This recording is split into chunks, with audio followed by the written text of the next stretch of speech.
So in this video, I'll teach you how to loop a video. This is your clip in Premiere Pro. Well, let's play it and see. So let's say we want to loop this. We drag. You hold Alt, you drag and drop this here. Make sure it snaps the first clip. So you drag again, hold this, you drag and you drop it. The second one, you hold this again, click on Alt, hold Alt, then you drag and you drop it here. Let's play it and see what we've created.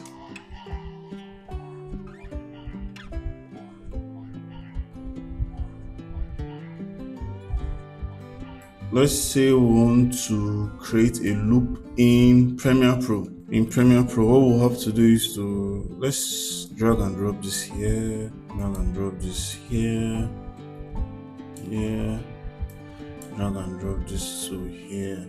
So let's just say we want this to this area of the timeline to play, and we don't want this other part of the timeline to play. What you have to do is to mark here. Here is click on I, then you come here and click on O, letter O, yeah, on your keyboard.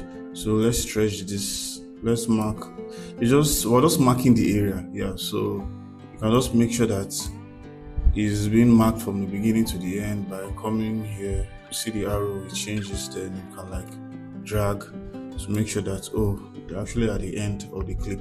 So after you've marked the area, the next thing you have to do is to make sure that this video loops is to come here. You select this your button editor. You select this. You look for your loop playback. This is it. You drag and you drop it here. You drag and you drop it here, and you click on OK. So let's click on this. You highlight this loop playback. Let's play it.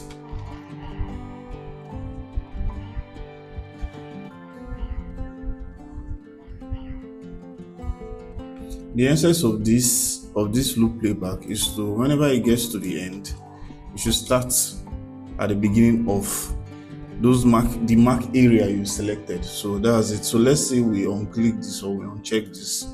So let's just play it to the end, and you see it continues.